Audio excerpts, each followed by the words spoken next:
आप देख रहे हैं समाचार एजेंसी ऑफ इंडिया में साई न्यूज। नमस्कार दोस्तों, समाचार एजेंसी ऑफ इंडिया की साई न्यूज में लिमटी की लालटेन के 616वें एपिसोड में एक बार फिर आपका स्वागत है। लोकसभा चुनाव की रणभेरी कभी भी बच सकती है। लोकसभा चुनाव के मद्देनजर भाजपा तो चुनावी मोड में आ गई, पर कांग्रेस का मौन शायद अभी तक नहीं टूटा है। भाजपा की ओर से प्रधानमंत्री नरेंद्र मोदी ताबड़तोड़ सभाएं कर रहे हैं, कांग्रेस के नेता भारत को जोड़ रहे हैं। ये स्थिति है। लिमटी की लालटेन के 616वें एपिसोड में एक बार फिर आपका स्वागत है। इस साल अप्रैल या मई में होने वाले आम चुनाव के मद्देनजर रण सज चुका है। रणभेरी कभी भी बच सकती है। सभी की नजरें निर्वाचन आयोग पर टिकी है कि कब चुनावों की तारीखों का ऐलान किया जाएगा। भाजपा से लेकर भारतीय राष्ट्रीय विकासात्मक समवेशी गठबंधन, जिसे इंडी अलायंस भी कहा जा रहा है, के द्वारा चुनावी तैयारियां आरंभ कर दी गई हैं। नरेंद्र मोदी सभाएं कर रहे हैं तो लालू यादव, अखिलेश यादव सहित अन्य नेता चुनावी सभाओं में व्यस्त नजर आ रहे हैं। पर कांग्रेस के राष्ट्रीय अध्यक्ष मल्लिकार्जुन खड़गे उस तरह सक्रिय नजर नहीं आ रहा है जैसे आम चुनाव के एन पहले कांग्रेस के अध्यक्ष को होना चाहिए, या कांग्रेस के स्टार प्रचारक सिर्फ राहुल गांधी हैं। ये बात भी फिजा में तैर रही है। भाजपा के द्वारा लोकसभा चुनाव के लिए 195 उम्मीदवारों की पहली सूची जारी कर बाजी मार ली गई है। इधर कांग्रेस दो दिन बाद भी प्रत्याशियों की सूची तो छोड़िए, अभी गठबंधन दलों की सीट शेयरिंग पर सर जोड़े बैठी दिख रही है।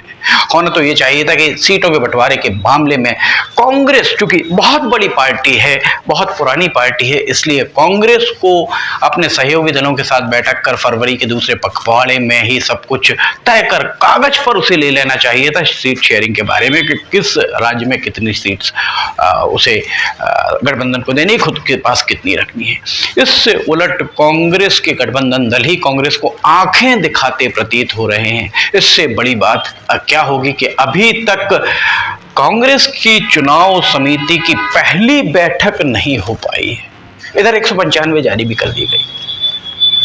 उत्तर प्रदेश में अखिलेश यादव के सामने कांग्रेस कुछ मजबूर दिखी। उत्तर प्रदेश में 400 सीटों वाली विधानसभा में कांग्रेस के खाते में सिर्फ 17 सीट, 400 में से सिर्फ 17 सीट, अर्थात 4.25%, 4.25% सीट लेकर ही कांग्रेस को संतुष्ट होना पड़ा है।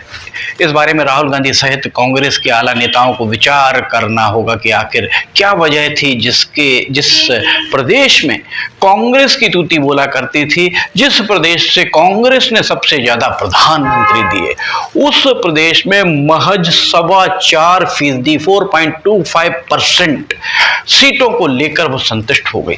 400 में से 17। ये तब हुआ जब सोनिया गांधी की पुत्री प्रियंका वडेरा अपना पूरा ध्यान उत्तर प्रदेश में केंद्रित किए हुए थी, और उत्तर प्रदेश से सोनिया गांधी वर्तमान में सांसद हैं और राहुल गांधी इसके पहले सांसद रहे हैं। ये बात अलग है कि सोनिया गांधी बाद में राज्यसभा से भी चयनित हो गई है। निश्चित तौर पर इस तरह की स्थिति को देखकर खाटी खालिश कांग्रेसी नेताओं के मन में संताप होना स्वाभाविक है। कांग्रेस के रणनीतिकारों को विचार करना होगा कि आखिर क्या वजहें हैं जिस कारण कांग्रेस आज इस स्थिति में पहुंची है। कहीं राहुल गांधी की किचन कैबिनेट, उनके सलाहकार ही तो उन्हें इस तरह के मशवरे नहीं दे रहे हैं, जिसके चलते कांग्रेस देखा जाए तो 2014 के बाद धीरे धीरे रसातल में आने लगी थी। बहुत तेजी से रसातल की अग्रसर होती जा रही है। कहाँ पूरे देश पर कांग्रेस राज किया करती थी, केंद्र में कांग्रेस होती थी, राज्यों में कांग्रेस होती थी, आज 3 राज्यों में कांग्रेस सिमट कर रह गई है। इससे आप अंदाजा लगा सकते हो लोकसभा में कांग्रेस की क्या स्थिति है। इस बारे में विचार करना होगा सोनिया गांधी, राहुल गांधी और कांग्रेस के अध्यक्ष मल्लिकार्जुन खड़गे और कांग्रेस के पुराने नेताओं। किसी भी नेताओं को चाहिए कि अगर वो सफल होना चाहता है तो समय के साथ चले और जनता की नब्ज को पहचाने, जनता की नब्ज को थामे। हर काम का समय निर्धारित होता है। इसी तरह चुनाव के एन पहले जनता को रिझाने का उपक्रम बहुत तेजी से होना चाहिए। किसी ने सच कहा कि मनुष्य किसी सामान्य घटना या बात को बहुत ज्यादा दिन तक याद नहीं रख पाता। अमेरिका के हास्य अभिनेता और लेखक स्वेट मार्टिन का कहना था कि उन्होंने कहा था अंग्रेजी में, पब्लिक मेमोरी इज शॉर्ट, उनकी बातों में दम प्रतीत होता है। हम अपने आसपास या देश विदेश की बड़ी घटनाओं को आखिर कितने दिन याद रख पाते हैं, कितने दिन उस पर चर्चा करते हैं। अब आप अगर कोविड को ही लीजिए तो कोरोना के बारे में महीने में एक आध बार ही आप चर्चा करते होंगे, वो भी उसकी विकरालता को लेकर।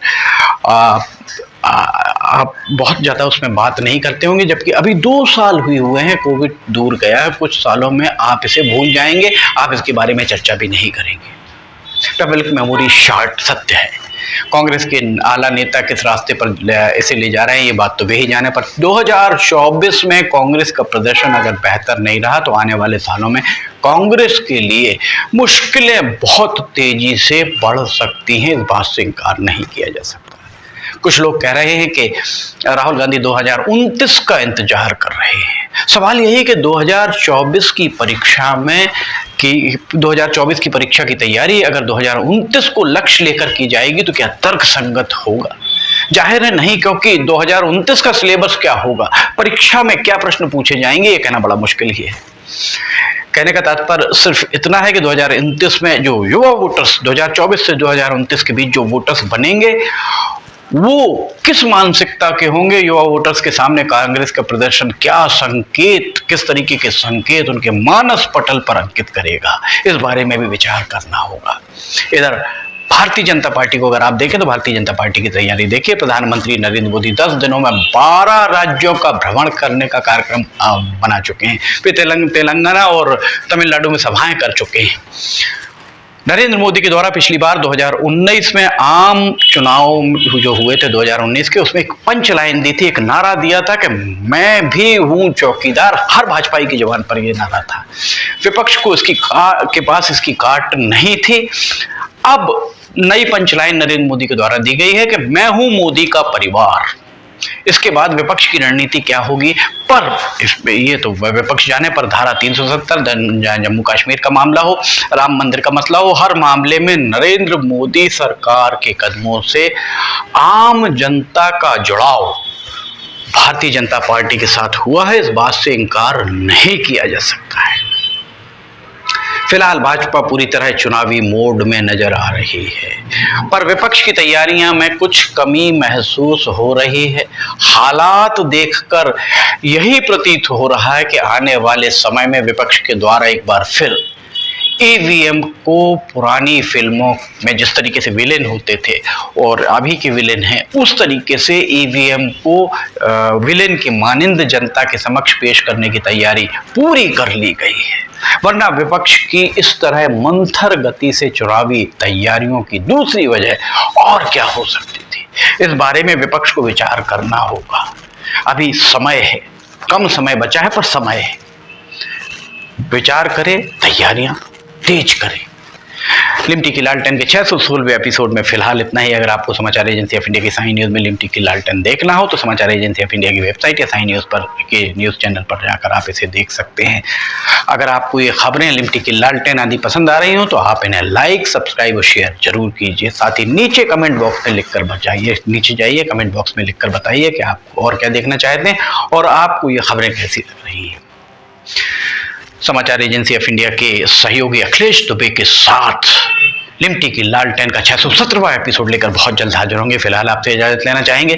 जय हिंद।